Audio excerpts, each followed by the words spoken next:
What I was asked to do is be one of the 5 citizens in Maui to bring forward an initiative to put a moratorium on the GMO community here to stop them from growing until they could prove that the pesticides they're using in their fields were safe. Because as a naturopathic physician, I take an oath to do no harm, and the word doctor actually means teacher. So that's what's so important. And through this process, there's been a lot of teaching going on, which is so important for people to understand, because so many people are not aware of what's in their backyard because it's not seen. Because on Maui, we have the perfect conditions for them to grow all year round and to spray all day long. So we're seeing the fallout in our soil, in our water, in our dying reefs. Every aspect of our community is being impacted by this practice. People came forward and volunteered to be in charge of doing petitions, the advertising, the organizing, and people just showed up from Maui. They showed up, and I think there were over 200 people doing petitions. And then there was so much love between people and connection and empowerment that everybody, it was like a huge empowerment practice is what happened. Especially the women with the children coming forward with their babies and really understanding the impact of this for their own children. So the whole community came forward, but it was just so beautiful to see people being inspired, people feeling like each voice counted, and then coming together with others to create a very powerful platform. What I thought my involvement was in regards to being anti-GMO, this whole thing to me, it wasn't about GMO. It was about waking the people up and saying, we the people are now saying, enough already, enough with this. And they must now stand up and to arise and awaken. And I believe that this movement, this victory in time is just part of the journey of change to where people are now being awakened. If you look around on our island, you know, this election created the impetus of movement of change where people are no longer hiding in their homes behind their closed curtains. They're now not afraid to step up. I've seen people holding signs for the Navai Eha water rights situation. You got the 27 streams of East Maui. You see the people in Hana arguing about this leach field in Hana Bay. You know, these are all communities that normally just used to just bend over and take it, that are saying enough already, and they're now standing up. Now you see the current activity on the big island of Hawaii with Mauna Kea. People are, and I look at it like the reawakening was initiated with the movement and the victory and the success so far of SHAKA. We all need to march together, because even though Maui and Molokai are 2 of the more contaminated places on the planet, this contamination is a campaign that is going on across the country, because the countries that are producing these pesticides are chemical companies, and they are primarily concerned with profit, and they don't really care about the cultures that they contaminate, and they don't really care about the long-term impact of the poisons that they're dumping on our land and in our waters. They care about short-term profits. And it's a losing strategy. And I would say to these companies, you would be better off listening to the wisdom that's coming out of the SHAKA movement than you are listening to the people who are advising your corporation, because in the long run, you're going to have to change your policies, because this is a precious planet, and we can't continue to keep dumping poisons without having horrific consequences, which we're already now experiencing. The bees, you know, they tell us the canary in the coal mine. Well, any insect is the canary in the pesticide mine. the pesticides. Just so happens that the bees are useful. If there was a harmful insect, or one that wasn't so useful but just nice looking, like the monarch, and they died out, people wouldn't be so alarmed. Well, I guess we are alarmed about the monarch. You can see them, and they're not harmful, they're not useful. But the bees are useful. I think by the time we see an impact on the bees, I think it's a little too late. That's why there's this urgency here, because it's ubiquitous, glyphosate. The chemicals are used in combinations. The combinations have not been studied, especially on fertility. And birth defects in humans, what do you think birth defects in bees look like? We don't know. I think it's going to be too late. Right now, we can control the chemicals in the name of endangered species. When the bees become endangered, like the numbers start dropping, I think it's too late. And Einstein said what? 4 years after the bees die, man will go that way too. Maybe not the next month, but we got major problems.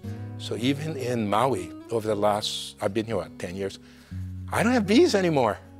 And I live far from the fields. But these things travel great distances. Toxaphene, used in the southern US, not used anywhere else, goes up to the Great Lakes, concentrates in the fish, and now the fish are toxic. These things have hundreds of miles in concentrate. The poor bees. But the bee represents what's going on in our body.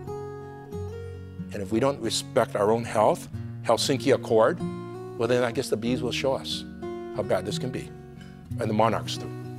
As Vandana Shiva pointed out, we are a node in a worldwide grid of consciousness that has been activated and energized.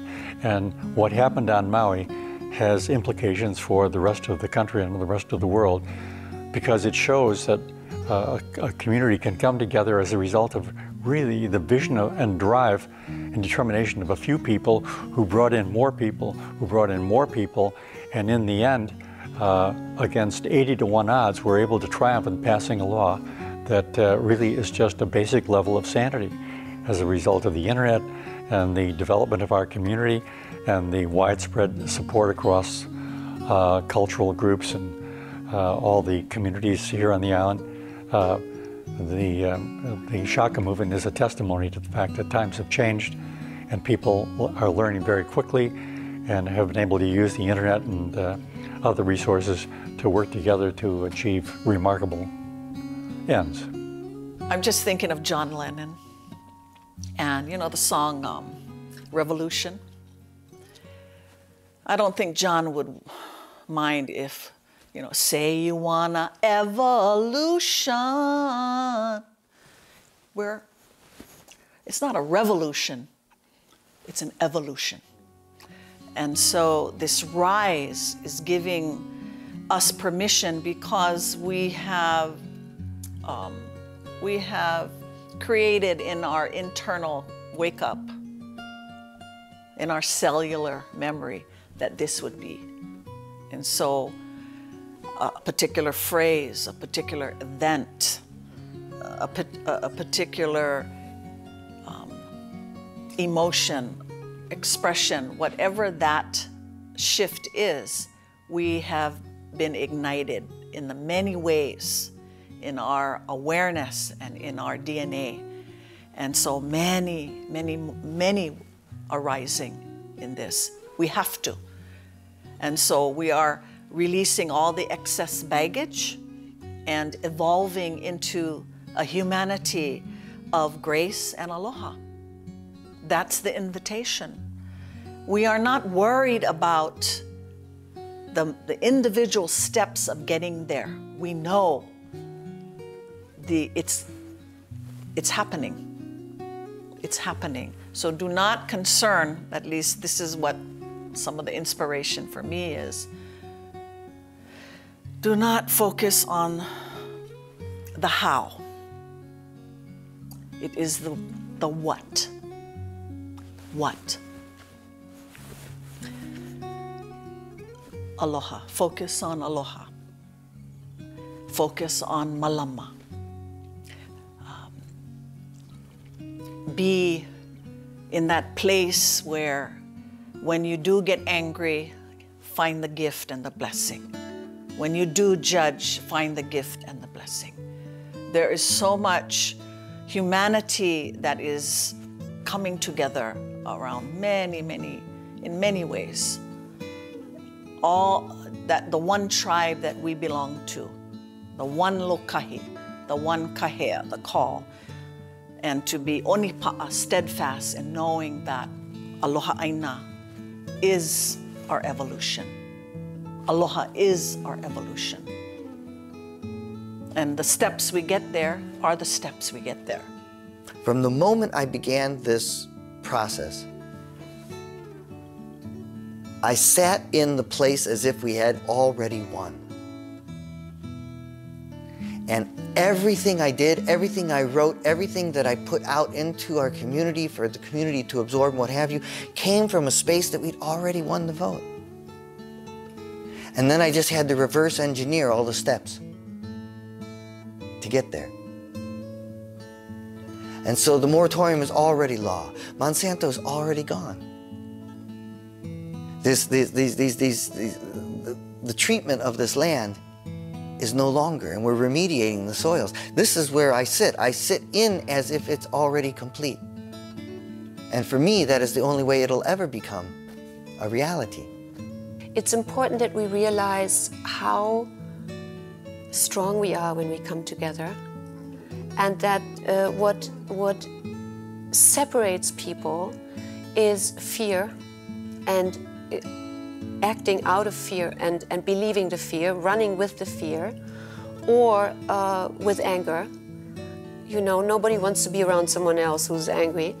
So if we can take responsibility for those feelings that certainly arise, just hold space for ourselves when these feelings arise, but not act them out on each other, but come together when we are in our strength, and then we're, incredibly strong. And this is a strength that we need now.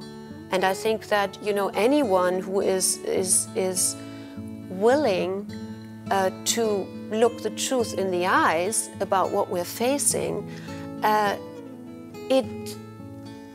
we have to be willing to risk our lives. We already are. Everything is going to go downhill if we don't step up now. This is our moment. This is our moment to act, to come, but act from love, where our true power lies. And that, the power of love unites. We have a canoe that's sailing around the world that represents Hawaii. And their mission, or the current mission that they're on, is called Malama Honua. Yeah, to take care of Mother Earth. And so everything we do, or for me, everything I do, is connected to that. When we say the values of Malama Aina, to care for the land. When we say Aloha Aina, yeah. When we do that practice, and the land, the hidden, you have to understand the kauna of the Hawaiian people when they talk. Kauna is, you cannot only take things for the literal, you have to be able to interpret from the hidden.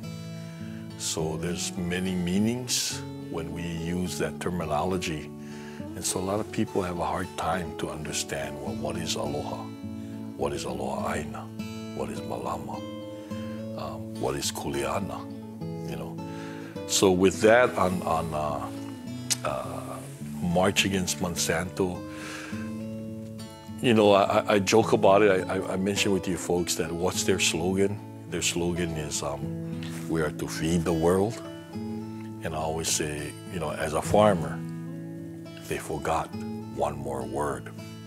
And that word was feed the world well. So if they can look into the mirror and say their current practices, is it well for the Aina? Is it well for the children? Is it well to spray poisons on the food that you're going to eat that will then harm yourself. So, you know, for those out there, that's what we're marching for. We're marching to represent and make a statement that whatever you're doing, is it well? We have never been in this moment, ever, as humanity, ever. We have become our ancestors, and all that wisdom that comes with us is naturally fertilizing the sacred ground, and all that is. So it's beautiful. What I'd love to say is stay strong, centered within yourself, and don't give up. And that we really need to continue to be a very obvious presence, that we're not going away, we're sticking it out to the end. And the end means success in making this a safer, cleaner environment. The SHAKA movement will persist because it's not just something that happened in the abstract, it's in all the people who work together to achieve this end, and they still share that concern, and we are still moving forward. I personally do not support the March Against Monsanto. I personally am not against Monsanto. I'm not against Dow, I'm not against Syngenta, I'm not against any of these corporations, I'm not against anything. And because if I am, I'm creating a polarity and holding the reality in this third-dimensional physical world.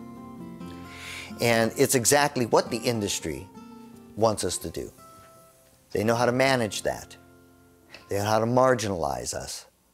They know how to make us seem like we're, you know, radical this and radical that. And what you'll find in, you know, except for a lot, I mean, you know, Monsanto and this and that and the aggression and the fuck and all this anger and all this stuff. They're preaching one to the choir. There's very few people who change their mind about what's happening as a result of that type of energetic. And they're actually marginalizing themselves. And really what I truly believe in the spirit of what it is they're trying to accomplish. I believe the means through which they're trying to accomplish it is actually going to be completely ineffectual. Because the truth is the truth. And it's not any more true if you yell it. And so I encourage everyone in the March Against Monsanto to begin contemplating a new way, to begin contemplating possibly the march for sustainability, the march for an abundant earth, the march for healing our soils, whatever. As far as the march, come together, people, and do something productive, creative, live the solution. Come together, cooperate, collaborate, have fun with it, play with it. And just in however small way, there is no small and large. The small is the large is the small, it's all holographic. So whatever, if I can live in harmony with the people that I know, if I can live in harmony with nature and respect it and love it and give back to Mama Earth, we are already, you know, in paradise. So let's show the world that we can do it. Not be against anybody or anything, but stay here as an open invitation to everyone to come and join. And create a movement that becomes a fashion that goes global. I say anger is the most healing emotion that humans have when properly placed. And I believe the March Against Monsanto is improperly placed, unresolved childhood rage and trauma being placed on these corporations as opposed to back where they need to be placed so that we can be the peaceful satyagraha, peaceful non-compliance. and just simply stand up and say, enough already. No, it's done. That can't happen. And that force, they don't know how to deal with. They had no idea how to deal with us. I'm sure they were sitting in their boardroom saying, who are these guys? Who are these guys? How did they do this? You know, because we weren't playing the game that they're used to playing. People have created corporations. How come that people are being repressed by the interests of these and harmed by the interests of these corporations? People have to ask for those laws to be changed. People have to ask for life forms not to be patented any longer. It's not acceptable because these patented, changed life forms take over. They pollute the natural life form, and that's not acceptable. So we just have to speak sense with each other, and we have to come together. And people have to remember that when they express their power, and it is empowered by their own heart, and it is with the intention to serve the well-being of all, it will do good things. From the beginning of time to right now, and from right now for the rest of eternity, there will never be another you. You're it. Every single one of us. And what are you going to do with that you? Are you going to take that gift and do everything you can to uplift life? Uplift and nurture all life, this gift that we've been given? Or are you just going to forget all about that and disregard it? I simply invite you to have fun.